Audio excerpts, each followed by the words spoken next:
Blinkist is the app that helps you become a more well-rounded person by letting you read or listen to an entire nonfiction book in just 15 minutes. You can try it for free and get 25% off a subscription by going to Blinkist.com/David Pakman. All right, we're going to start today looking at an interview billed as an exclusive interview, if you can imagine that, by right-wing radical TV network Newsmax with former President Donald Trump. Donald Trump, of course, giving a completely insane interview, lying about just about everything. But this is the man still at the head of the Republican Party. This is the man who most Republicans still say they would vote for. This is the man who most Republicans still say did win in November, and they would follow him out of the Republican Party to his own third party, or so they say, let's just get right into it. We're not going to be able to look at all of it, but let's at least start looking at some of it. Mr. President, thank you for sitting down with us. This experiment of Joe Biden as president, it's only been 4 months, and in a short 4 months, America is enduring numerous crises, both abroad and at home. It seems our country is deteriorating very fast, even faster than I would have thought. Your reaction? Great question. Well, it's pretty obvious. You look at what's going to happen is even scarier. The border is a disaster. We had the strongest border we've ever had, and within a month it became the weakest, and now you have tens of thousands of people flowing into our countries. And many. So already understand the number of lies there. The border was a situation under Trump. It's a situation under Biden. It's gotten slightly better under Biden. That's the situation. There's a seasonality to crossings, which we've already talked about. But this is already a framing that's completely absurd. It's just, this is fantasy world framing.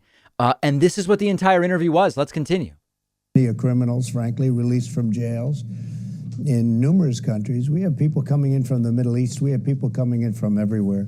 You go to the airport. So just casually, that's another unproven statement that there are people coming in through the border from the Middle East. He keeps repeating it. They all keep repeating it, but there's not actually evidence that that really took place. Let's continue. Joe, how you doing? You come through the southern border and you just walk in. We had the strongest southern border ever, and it's very sad to see. The wall was so important. You know, we built almost 500 miles of wall. Remember that most of that was just wall that was redone. That's all it was. I think about 70 miles of new wall were added. Just another lie. And within a month it would have been finished, and they ended it. And of course, within a month, nothing would have been finished. He promised that by the end of his first term, there would be a wall across the entire border. 1 more month would not have done anything. They ended it. Right. Took 2.5 years to get the approvals to do it. I had to go to court. I had to do everything. We got the approvals. And so you have open spots, and it's ridiculous. I hear they're going to close them up, but now it's a big deal with the contractors because those transactions were made. It was all complete. But you look at so just many rambling. other things. It's very sad to see what's happening. Inflation is going to be a big problem. It's going to drive. So free association. Now on to a new topic. A lot of things up and down, whichever is worse, because bad things. Did you guys catch that? Inflation is going to drive things up and down, whichever is worse. Could be up, could be down. Either way, it's definitely going to be very bad. Things happen with inflation, but you see that happening all over. Lumber, the cost of lumber, the cost of gasoline. Right. You look at gasoline, what's happened. I was at 287. Was high. Remember that gasoline prices started climbing dramatically under Trump. Presidents have very little to do with gas prices, but they started climbing under Trump. The reason was there was a complete collapse in demand for gasoline at the start of the pandemic. At the end of 2020, things started going the opposite direction. Gas prices were going up under Trump. They've continued up under Biden because the economy is opening and because there is now demand. That's when I got involved. Right.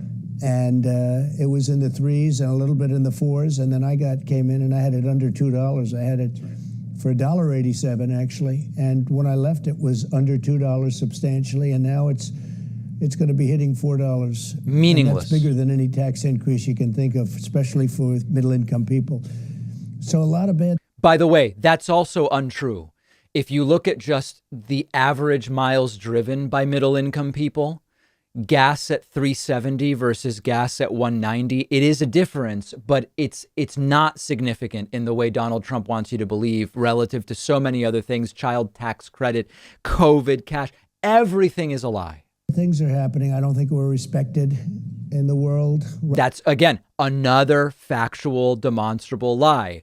Respect and approval of the United States has skyrocketed since Trump left. We have studies on this, Pew Global Research. We've looked at them. Dramatically better opinion of the United States around the world since Donald Trump left.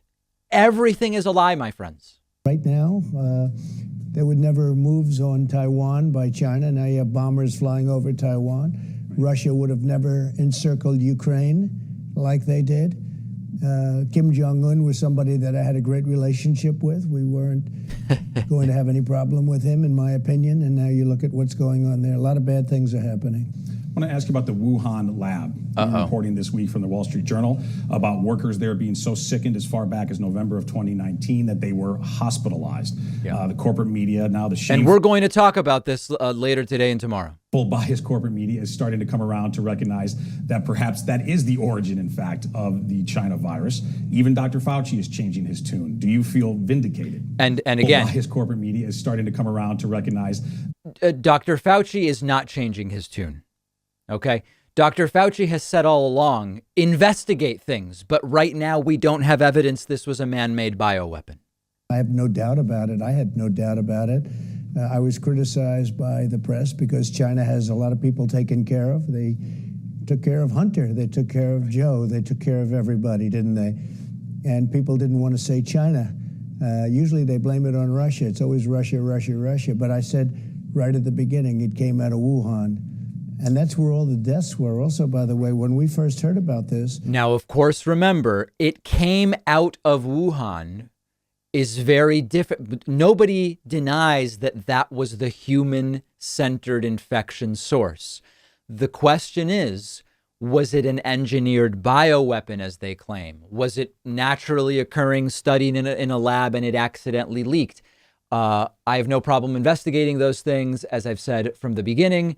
But Donald Trump says, I know exactly what it was. How does he know? He doesn't know anything about this stuff. There were body bags, dead people laying all over Wuhan province, and that's where it happened to be located. So to me, it was very obvious. I said it very strongly, and I was criticized. Really strong. People are agreeing with me, so that's okay. When it comes to China, the more we learn about their malfeasance regarding the virus and what they knew very early on and lied to the world. Okay, so this is just normal Trump. I guess we would call it like Trump. Goes into xenophobic stuff. I want to skip ahead because of our limited time to another part of this interview. Let's continue. Possibly, tens of millions of lives worldwide. Mr. President, you mentioned gasoline, and right. The specific statistics are on Election Day, it was $2.20 a gallon national average, according to the Department of Energy. Right now, it's $3.11. That's a massive move, incredibly quickly since Election Day. I want to ask you about inflation, though, more broadly. Did you see what they did there, guys? Did you see what they did? Since Election Day. Really? Well, who was president? November, December, and most of January. This is how they do it, okay? Big picture. Presidents have very little influence over gas prices. Micro, why are we now including since Election Day? Because they know that gas prices started jumping in late summer of 2020 under Trump, and they continued increasing under Trump. And yes, then they continued increasing under Joe Biden. This is how they take a phenomena that's observable and they politicize it. There's very little to politicize, actually, about gas prices, Biden or Trump. Broadly, because you did business in the 1970s, the last time the U.S. saw really aggressive inflation. A lot of people, if they're young, have never operated in that kind of environment in America. What does this portend for Americans, this new Biden inflation spike? Biden inflation spike. Let's listen. Well, it's going to be ugly. When you look at the cost of a house, just the materials for a house, it's up 30 or 40% in the last few months, especially lumber. Lumber, they say you can't even get it. Perhaps they're closing down all their forests for environmental reasons. I disagree with that. I said, let's buy our lumber from ourselves. So we go to Canada, and Canada's they are very good negotiators in Canada. I did the USMCA, which was one of the great achievements because NAFTA was so bad. It was so horrible. The worst trade deal ever made. All right. So again, here there's just so much. First of all, the differences between USMCA and NAFTA are relatively modest. Okay, Trump touting USMCA as some miraculous replacement to NAFTA. we've done deep dives on that. Completely false. This issue of connecting Biden to the increase in real estate prices and lumber. First of all, under normal scenarios and during 2020, Trump bragged housing prices are up. Trump considered it a badge of honor. Housing prices are up. That's the sign of a good market. Trump's a real estate guy. Housing prices are up means developers like Trump make more money. Now, the same phenomena, which of course is a result of slowed down supply lines during the pandemic, combined with people wanting bigger spaces so that they can work from home in perpetuity, have driven up the cost of housing in some markets. And it has made lumber a scarce resource. OK. And now Trump is saying, well, that's bad. Well, you were saying that this was good and it was a sign of how great things were when you were president. It's all whatever they need to make of it at the time. Although the deals they made with China were pretty bad, too, I will tell you that. But the worst trade deal ever made, and I got it done. So we have a great trade deal now, but they close up forests. They don't want to take down any trees. So we end up buying them from other countries. All right. So Trump doing economics, always risky, and it makes no sense. I want to skip ahead to another part of the interview just to give us a sampling of everything that's going on here. So it's very interesting what's happening. So I greatly respect what some of the governors are doing in some of the states. I think they can solve the problem maybe better than the federal government. Okay, but regarding the federal response, if the Republicans do retake the Congress, as you're very much working toward in 2022, if you decide to run again and you win in 2024, in a potential, a hypothetical second Trump term, what can be done to counter the power of these oligarchs? Well, I think what can be done, and very strongly, and when you say oligarchs, it's an interesting term, but I just say big tech, because what they do is illegal. But they also silenced what should have been the biggest blockbuster story of the entire campaign. You know that. I certainly experienced this from the campaign side. The fact that the Hunter Biden laptop from hell story was completely censored and suppressed by big tech. This is the big story for them that wasn't told. An incredibly flimsy conspiracy theory about the son of the Democratic candidate for president. That's the big story that they believe was not told. Okay. In my view, that justifies labeling these operators as oligarchs. Is that fair? Well, a lot of things are fair. Look, that was when we first had silencio. That's when we first had silence. Zalenzio. That's a little Spanish. With Hunter Biden, because it was very bad for the Democrats. That was a very bad issue. Guy. And we'd bring it up. And I have to tell you, the New York Post was incredible. What they've done is incredible. And It is incredible. That's true. Yeah. The abuse they took, it was, I think it's a great newspaper, actually. And a lot of people are relying on it more and more. Too bad. Yeah, but they are. So a lot of people rely on Fox News, too. It's scary. Done an incredible job in that regard. But they took tremendous abuse. But that's when you first saw silence. They silenced a newspaper. It's the oldest newspaper in our country, I believe, and it's a big one. Right. But they silenced a newspaper in our country because they were talking about Hunter Biden. And the Senate we held, if I weren't involved in the Senate races, nobody ever says this, I believe it would be 60-40 right now with the Democrats leading by. So this is a very interesting revisionist history. Understand that Donald Trump becomes president of the United States as the head of the Republican Party. In 2018, Republicans lose the House of Representatives to Democrats. In 2020, Republicans lose the Senate to Democrats, 50-50 with Kamala Harris as the tie-breaking vote. And in 2020, Republicans lose the White House. They lost everything under Trump. And Trump is somehow still making himself the hero of his own fairy tale by saying, well, listen, many of the seats we held in the Senate were thanks to me. This guy was behind Kelly Loeffler, and this guy was behind David Perdue, and they both lost in their special elections on January 5th. And even though it's abundantly clear that they lost partially because of his mishandling of the pandemic, partially because he just made this party a laughingstock for year after year after year, and he has the gall to say, thanks to me, it's only 50-50. It would have been even worse if it weren't for me. 10 instead of 50-50. And Mitch McConnell lost 2 seats that he should have had. He kept talking about, we're going to give you $600, they're going to give you $2,000. Who can win a race like that? Right. He said, you won't get a penny more to the public. You won't get a penny more. They're voting. And they're saying $2,000, and he's saying $600. He lost those 2 Senate seats, so we have 50-50. I think you would be 60-40 if I weren't endorsing. If you look at... So there it is. Thanks to Donald Trump, my friends, Republicans at least can obstruct things which need 60 votes. 21 minutes on Newsmax of pure propaganda, lies, delusions, and complete and uttered meaningless distortions. And Republicans love it. They love it. And this is what they want more of in 2022. And this is what they want more of in 2024. Is it going to happen? I wish I could say definitely not. But this is the Republican Party that we're talking about. OK, find the entire interview if you want to go to the Newsmax YouTube channel. Remember that Monday, Memorial Day, we're doing our one-day membership special. Membership bomb on Monday. We'll do a huge discount off of membership for the federal holiday. If you would like to be notified, make sure you're on my newsletter. Sign up at davidpakman.com. Quick break. Back after this. What if you could read 10 books in just one sitting? That's exactly what one of my favorite apps lets you do. It's called Blinkist. And what they do is take thousands of popular nonfiction books.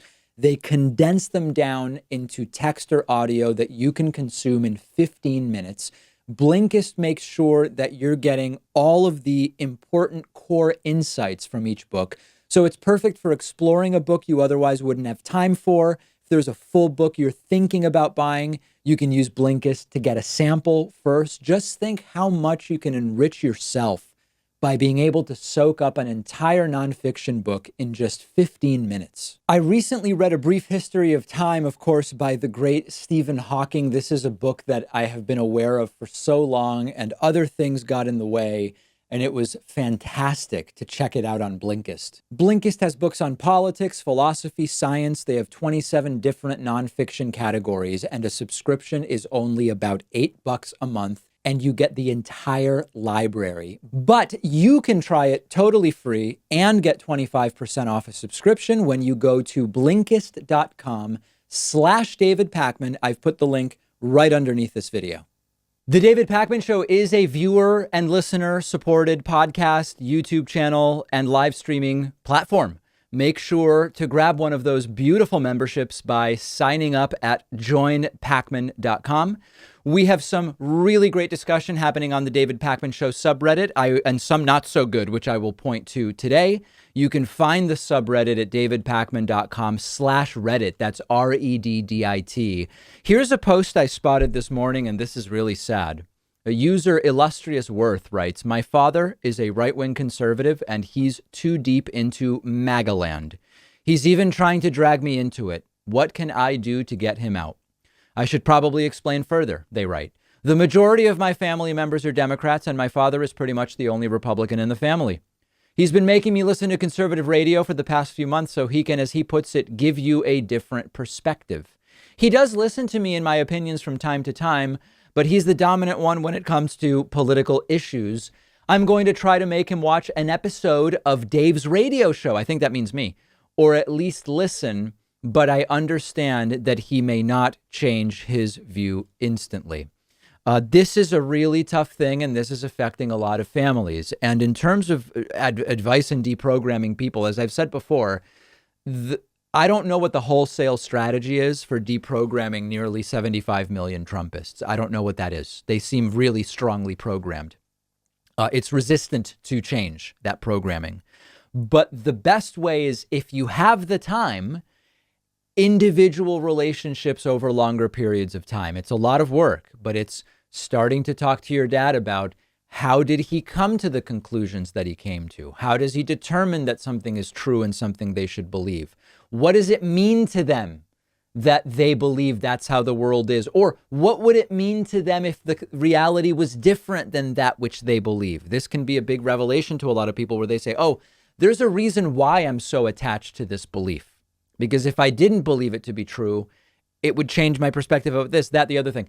This is really, really tough. But to be honest, if you're willing to put in the work, the best way, the retail strategy of building a relationship with someone and talking to them over months and months and examining where their beliefs come from and where their news comes from, it's one of the only ways that you can really change people's minds. But it is a hell of a lot of work. I don't envy that viewer whatsoever.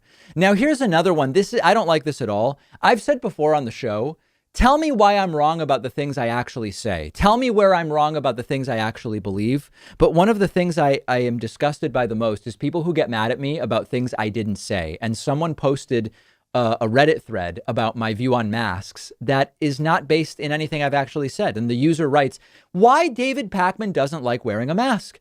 Every time Mr. Pakmaniac talks about how he just follows the CDC guidelines and how he doesn't wear it outside, gives the impression he's disgusted with wearing it. No, I've never expressed that. And in fact, all along I've expressed, let's do what the CDC is saying. I'm not an anti-masker. The viewer goes on to say, I get the impression he doesn't fully understand that wearing a mask can also protect you against catching cold, cough, etc. from someone else, as well as the seasonal influenza in the winter. But he doesn't even hint at that being a useful habit to adopt for U.S. society when seasonal influenza comes. This is the opposite of what I've said. First of all, when it comes to outdoor masking, people aren't catching the virus outside. People aren't catching the flu outside. People aren't catching colds outside. People aren't catching cough outside. And I've actually said it would be a really interesting way to deal with flu if during flu season, indoors where people actually transmit flu, grocery stores or whoever said, please wear a mask. Or if people just decided, hey, you know what? The experience of COVID is going to tell me during flu season, I'm going to choose to wear a mask indoors. This person is criticizing me for a belief that is the opposite of my belief. They go on to say, why is it that these types of entitled people, such as David, in the U.S. always feel their freedom is being violated when they're asked to do something for someone else? Seems they just don't want others telling them what to do. You people in the U.S. are way behind. It's almost like you're attacking me as if I were Rand Paul. I have never made the freedom and liberty argument about masks. What I've said all along is I've seen no evidence that this is being transmitted outdoors, but I'll wear it when the CDC says wear it outdoors. When the CDC said you don't have to wear it outdoors, I said that makes sense to me. I will follow the CDC guidelines and no longer wear the mask outdoors. It's not about freedom. I've always said I'm part of the team. I will do what needs to be done. If this is what we're doing right now to show that we are participating in the effort to defeat the virus, then I'm absolutely going to go ahead and do it. Guys, criticize me for things I've said, not for things I haven't said. Okay. Join the discussion at davidpakman.com/Reddit.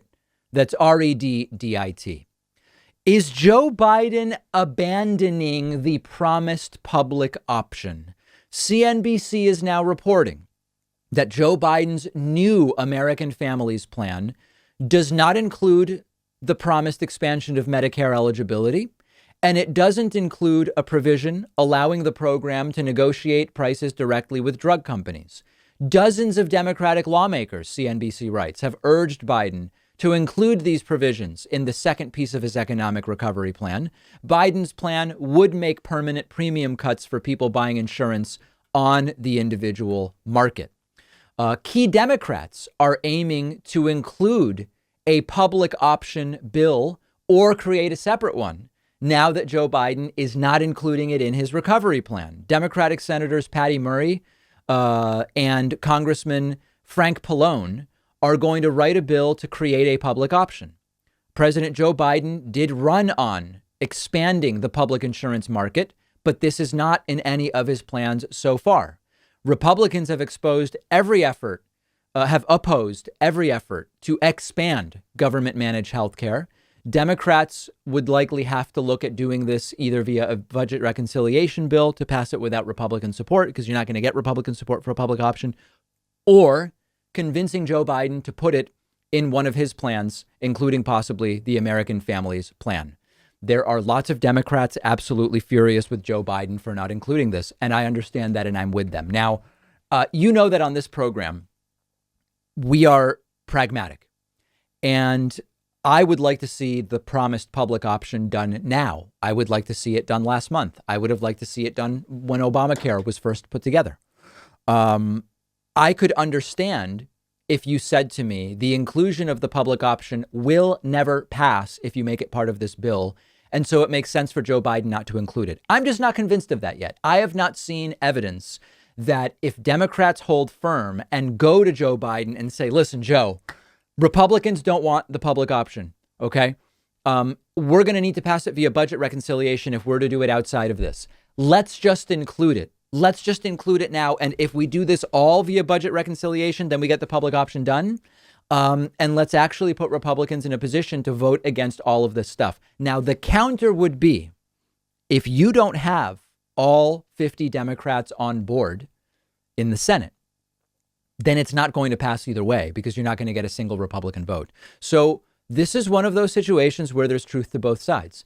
Do I believe that if Joe Biden doesn't do the public option now, he never does it? No, I think it's possible that Joe Biden would try to do it later on. But why wait?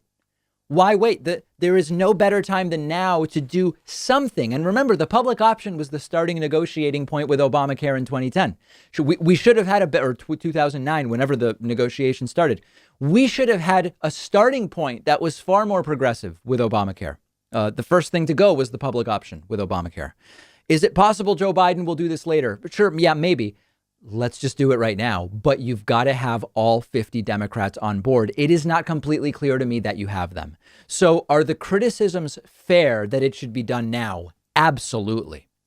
Is the criticism fair that this is evidence Biden is permanently abandoning the public option? No, we can't say that yet. We're 4 months into a 4-year term. That being said, my preference would be to do this right now. There is no reason to wait unless you don't have all 50 Democrats on board. You've got to fight for their votes. You have to negotiate with them. OK, if we find out that it is 3 Democratic senators that don't want the public option, and were it not for them, you could do all of this via budget reconciliation, I would say you've got to bring those 3 people.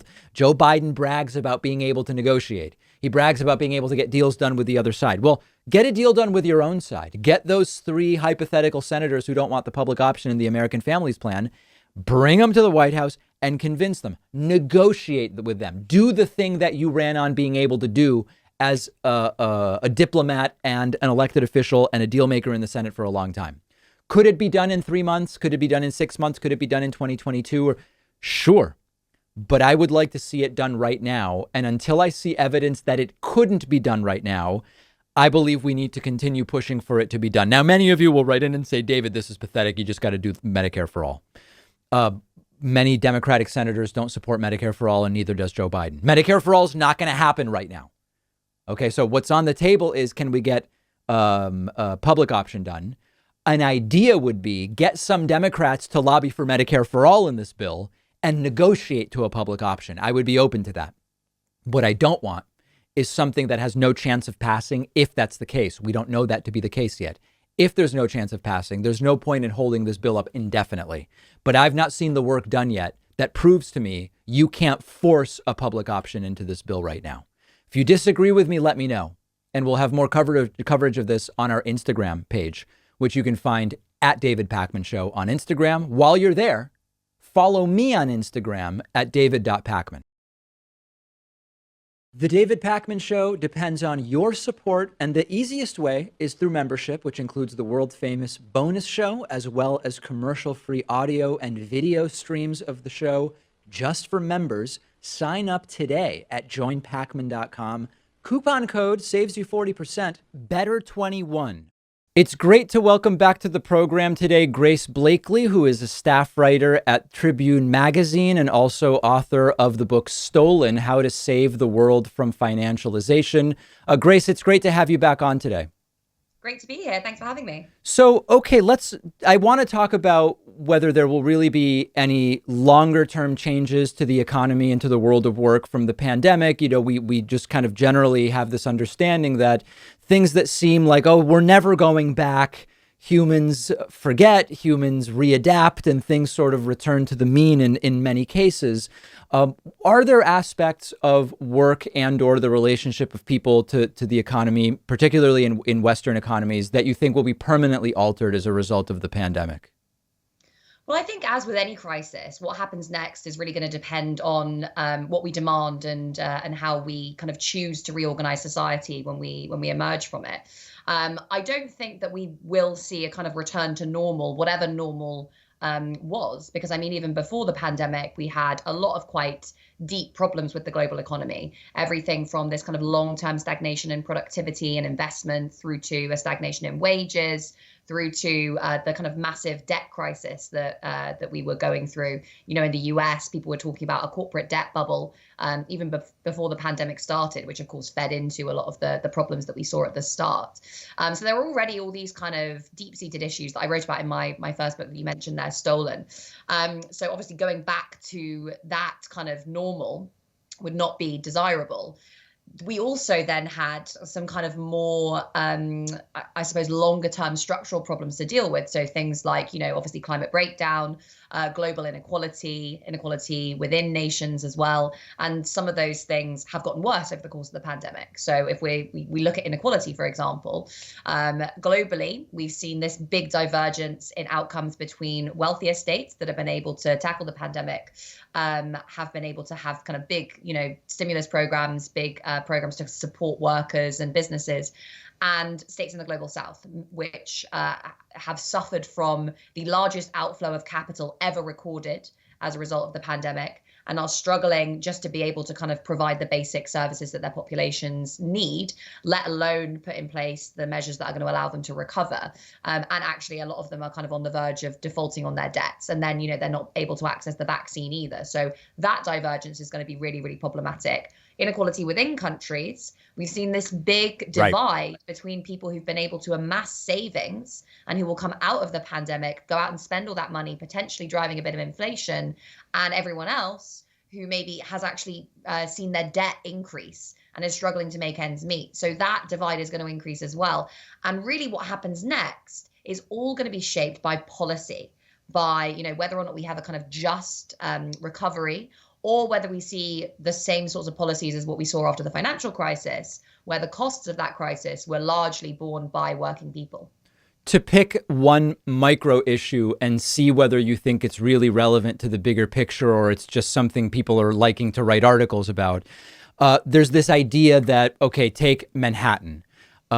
There's all this empty office space in Manhattan because of work from home and small businesses moving out, and big businesses will reduce their footprint and just reduce the amount of square footage.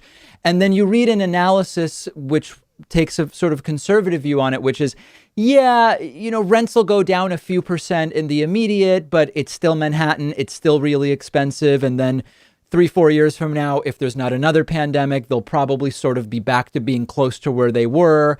And some of the big offices will be replaced with co-working spaces. And like, it won't really change the big picture in a serious way.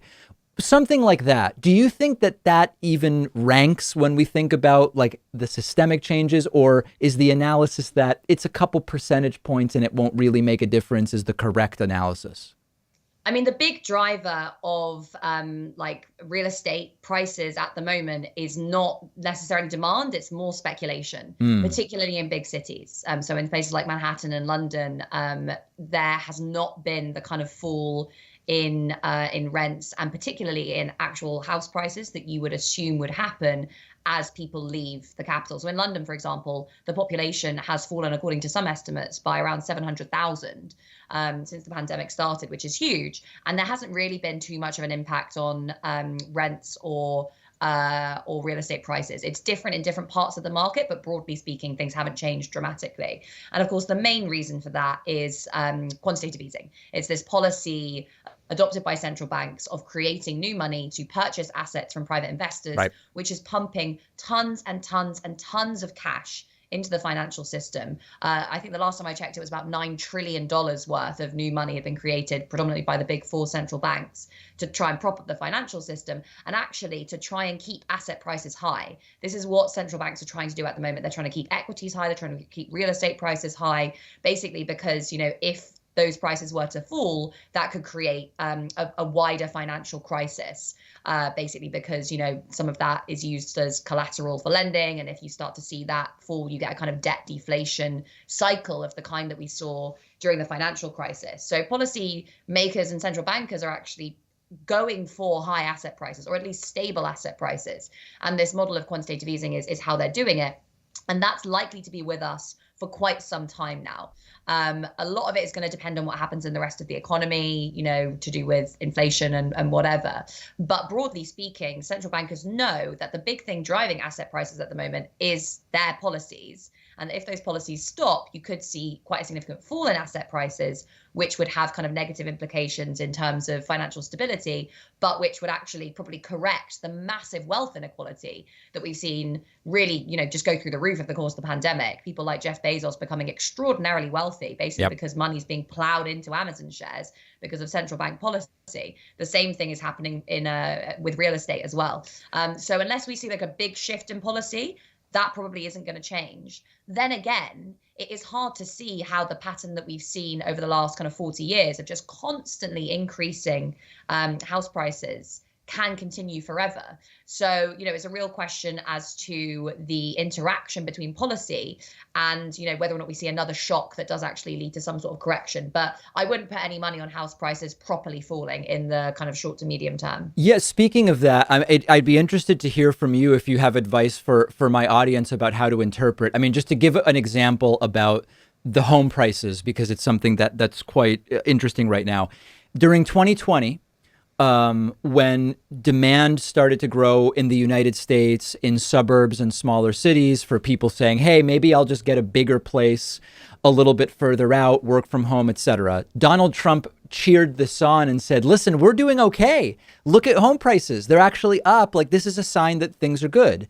In an interview with Newsmax 2 days ago, Donald Trump said, this inflation stuff is out of control. Look at what homes are costing at this point in time. No one can get lumber. And of course, it's a very transparent political attack on Joe Biden. But is there some empirical, objective analysis we can do of to what degree is it good that the home prices have gone up?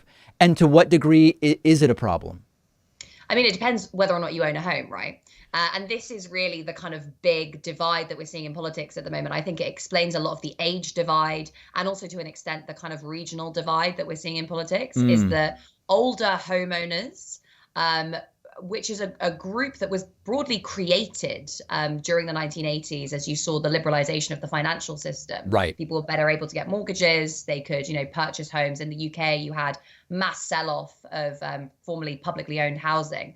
And it created this class of homeowners who were able to take advantage of that massive increase in house prices that we've seen over the last 50 years, become very wealthy, and as a result, become very conservative. Because, if you're like on the verge of retirement or you're already retired, you have a lot of wealth stored up in your home, you have a lot of wealth stored up in your pension. What do you want? The main thing that you want is to see house prices stable and is to see stock prices going up, right? And house prices potentially going up as well. If you're a young person, that's the opposite of what you want, right? Certainly with house prices, like you are probably struggling to get on the housing ladder, maybe struggling to get a mortgage. Maybe you don't have like a full-time job that is the kind of job that will allow you to get a mortgage. Maybe you're like self-employed or precariously employed. So, you're really struggling often to get on the housing ladder, especially if you're looking in one of these big cities. And that is often you're also paying extremely high rents in the private rented sector. Right. In, parts of London, people are paying up to like 50% of their salaries in rent, which is just extraordinary. And so obviously that means you have an interest in things being different, right? So this divide between people who want things to broadly stay the same, want house prices to stay the same, and who are, as a result, becoming quite conservative out of this desire to hold on to the kind of gains that they've made versus everyone else who's being shut out of that system is, I think, probably the most important divide in politics at the moment. So in a sense, it's sort of a political football in the sense that you can argue that housing prices being up is good or bad, depending on for which group you are talking, and also what sort of underlying implications you think it points to about the economy at large. Yeah, exactly. And I mean, economists will say, oh, well, house prices going up is good because you're going to have the wealth effect of people feeling wealthier because their house is worth more. So maybe, taking the equity out of that house and going out and spending it in the economy, which is good for the economy. I mean, fine. Obviously, if you were to see a massive fall in house prices without any corrective measures put in place, that could have negative implications for like overall growth. But actually, there's a structural problem here, which is that, the fact that economic growth relies on constantly increasing wealth inequality, right, and like constantly returns, increasing at the very top of the wealth spectrum is not sustainable. Last thing I want to talk about is, in the United States, Republicans for decades now have been saying this government spending program is going to make inflation off the charts. Obama's stimulus is going to push inflation off the charts. Trump's first COVID stimulus, second COVID stimulus. Okay. And they were more or less wrong all along, and inflation has been quite stable. We now have a situation finally where we're starting to see some higher inflation numbers. Some of it is because we're comparing to the second quarter of 2020 when there was a total demand collapse. So part of that may be an artifact of that. It still sort of remains to be seen.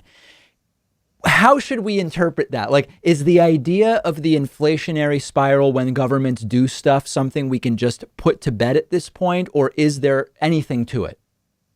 People get very hysterical about inflation, and this was kind of a proper neoliberal talking point during the 1980s. Yes. Basically, at that time, inflation was, people weren't actually worried about inflation. I mean, they would frame it as being worried about inflation because they could say, well, it's the price of the goods and services that you're buying that's going up. Yes. Really, it was a mechanism to discipline organized labor.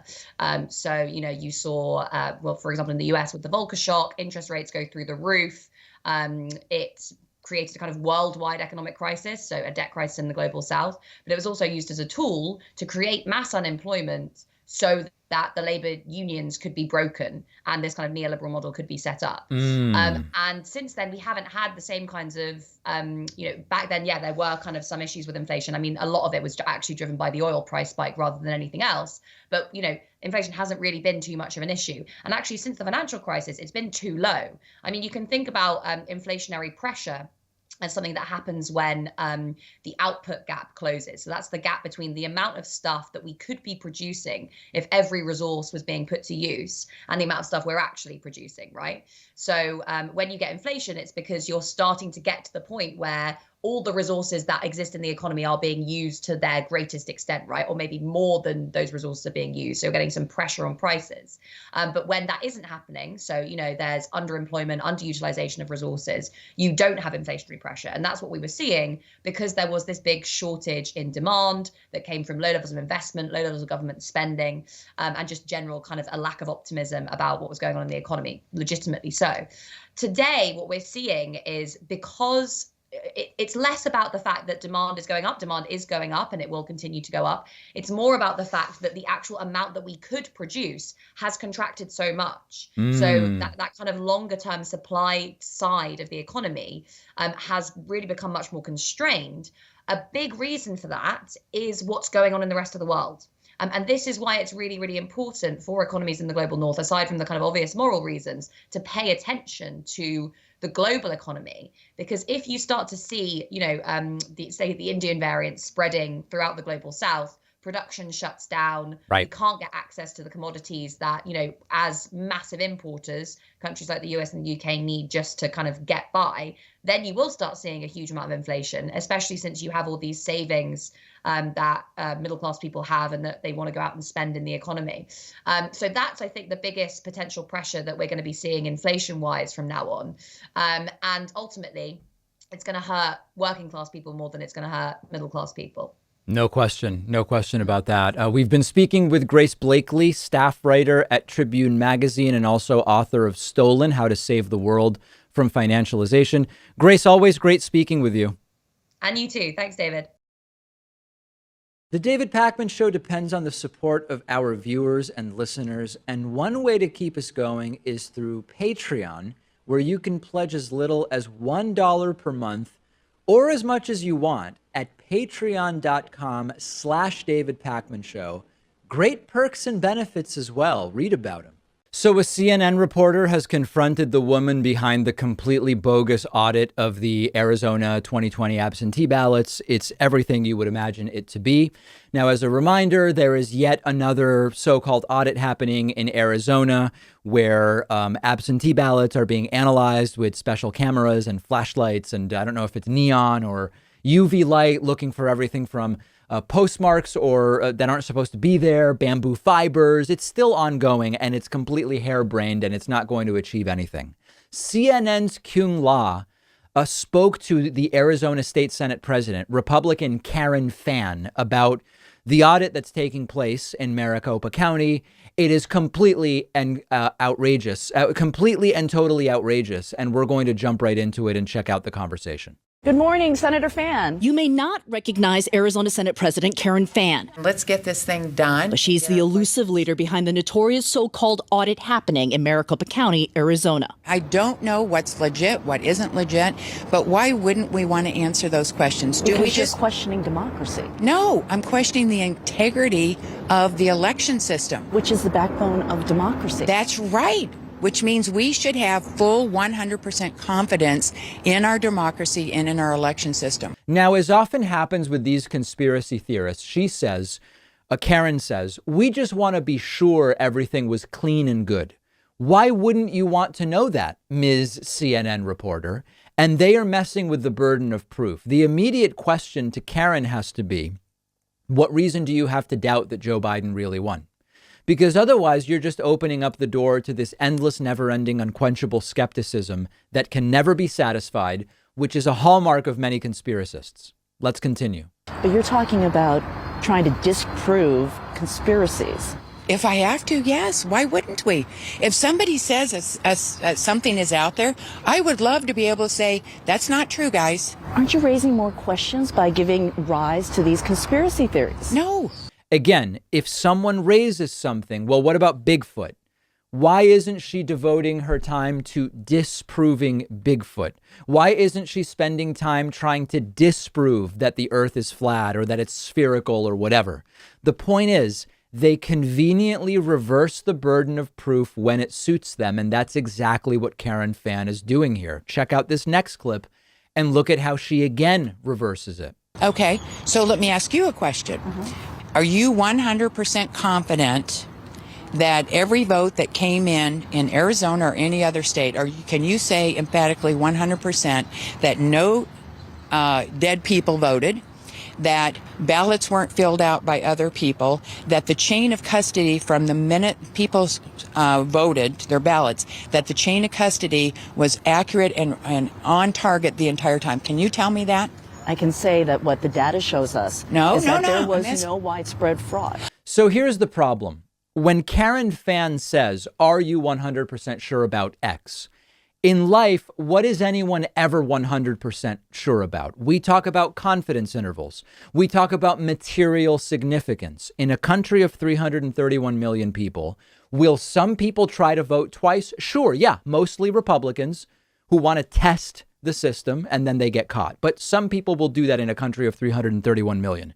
Will a vote by Steve Jones Jr. be wrongly counted as a vote by his deceased father, Steve Jones Sr.? Sure, that can happen. It's not, are you 100% sure about every ballot? Because then we can never stop auditing any election. The question is, do I have any reason to think that whatever anecdotal irregularities might have happened would have had any effect on the results of even one state? And the answer is an emphatic no. Let's look at a little more. I didn't say there was fraud. But you just said chain of custody. Yeah, chain of Dead custody. people. These things are all fraud. Well, I've asked you a question. Can you honestly tell me, in all the states, that no ballots from people that are already deceased were not filled out and sent in? I can tell you that what the data has shown overwhelmingly is that this was the most secure election in American history. Okay. I like some of what the reporter Kyung La is doing here, but I would like to see her turn it around on Karen a little more. Karen, this isn't about me. Unless you have reason to tell me there was fraud and here's how it was done, and it would have possibly changed the results or possibly even changed the outcome in one state, never mind the national results. then it's not for me to prove it. You have to prove that to me. You want the audit, not me. So bring some real probable cause. Here's one more clip. First of all, when we talk about transparency, from day one, the entire process has been live streaming. So anybody On OAN, with cameras controlled by OAN. Are you saying that OAN is not a credible news source? Are you saying that? Okay, I'll remember that. CNN is saying that OAN is not a credible one. Yes. Okay, very good. Okay, so there's a lot I could say there, but I'm just going to opt out and present that part without comment, as funny as it is. It is funny that Karen seems to think that's a gotcha moment when the world sees that and says, what is wrong with this woman? Imagine if the money that people donated to this nonsense, instead, they donated to environmental initiatives, education, eradicating child poverty. Like, this amount of mental energy, I guess what we would call activism, and financial contributions would be better used for almost anything than donating to look at ballots under UV light and with spectrometers or whatever in Arizona from a 6-month-old election, when even if you somehow managed to prove that Donald Trump really won Arizona, it still would not change the overall results of the presidential election now more than 6 months in the past. It is stunning stuff.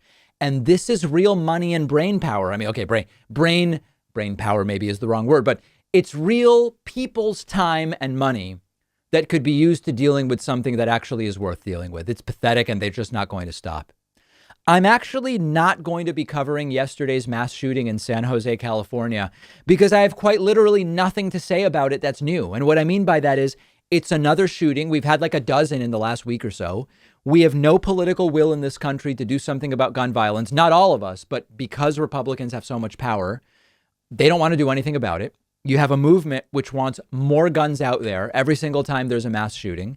And I can't think of anything to say since we've covered so many of these shootings. But there is an ancillary story related to yesterday's shooting that I do want to cover.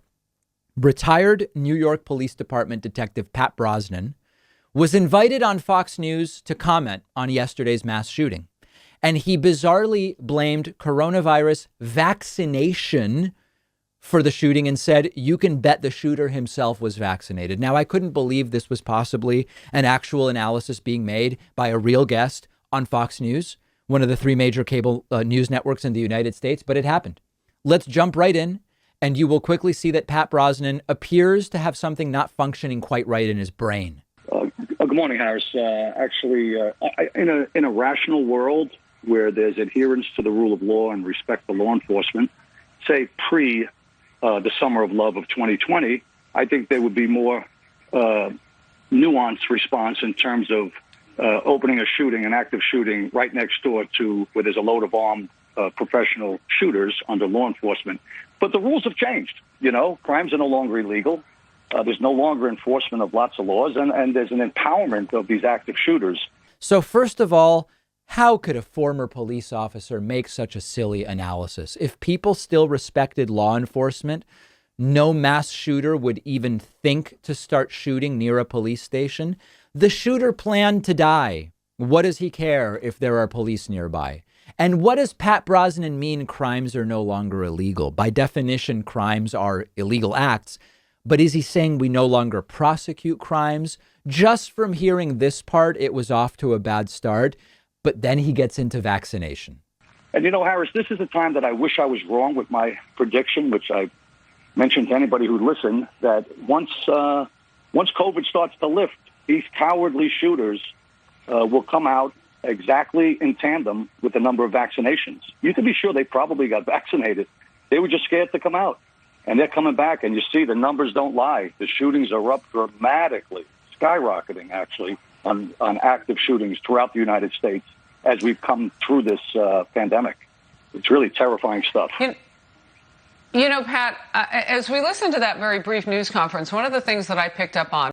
So the host there, Harris Faulkner, has nothing to say about this absurd hypothesis. He says, look, mass shootings are increasing as vaccinations increase. Mass shootings are increasing as people are gathering in groups publicly again. Pat Brosnan is acting like his prediction was notable in some way. I've been saying on this show, many others have said, we are seeing mass shootings increase again as things are reopening. Mass shootings are standard operating procedure in the United States. Sadly, tragically, disgustingly, when people go back to work, when people go back to commuting, when people go back to socializing as we exit the pandemic, there have been and will be more mass shootings. It's not vaccination. And at the end, he's really off the deep end because he says, I bet you this shooter was vaccinated. First of all, at this point, everybody should be vaccinated. And what I mean by that is we've had more vaccine supply than demand for more than 6 weeks now. Most of those who aren't currently vaccinated, they're not necessarily anti-vaxxers, but they've not yet been determined enough to go and get a vaccine because they could have done it. OK, but he seems to be suggesting that the shooter was waiting to get vaccinated before doing the mass shooting. The shooter appears to have planned to die yesterday. If you plan to either shoot yourself or get police to shoot you after shooting up your workplace, why are you waiting for the vaccine? Maybe you want for your workers to be co-workers to be back at work so that you can have a bunch of them together to shoot. Okay, yeah, that may be something you're waiting for. But what a completely harebrained idea.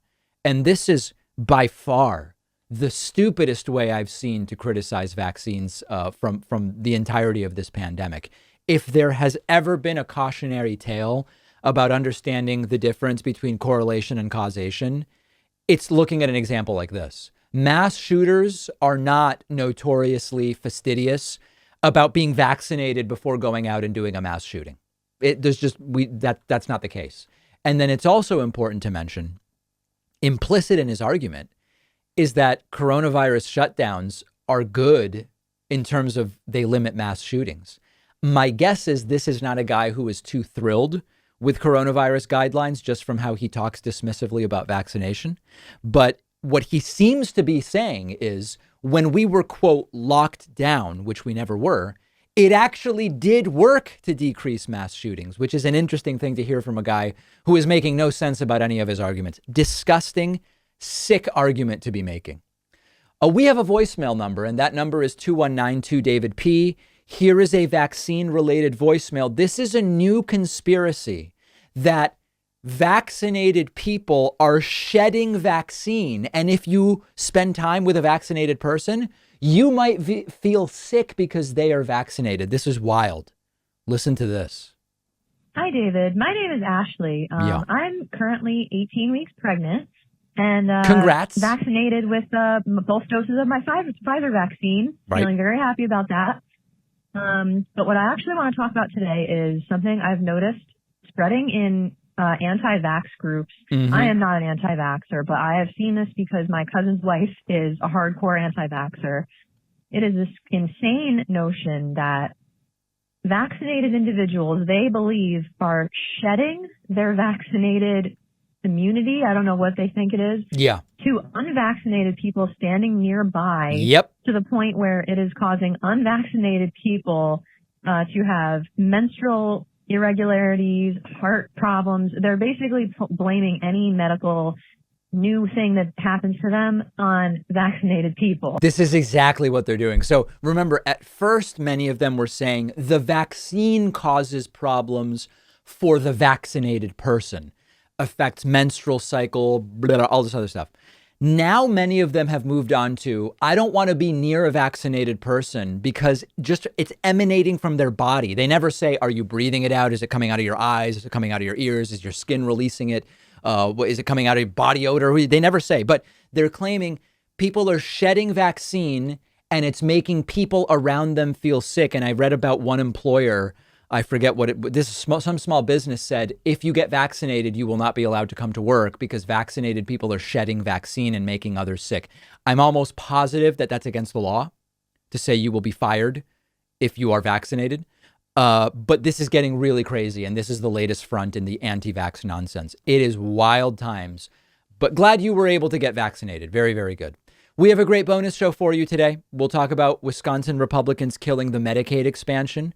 We'll talk about the latest with My Pillow, and we will talk about an interesting hypothesis about what Jeff Bezos is up to with Donald Trump's apprentice tapes. Okay. All of those stories and more on today's bonus show. get that bonus show, my friends. Sign up at joinpakman.com.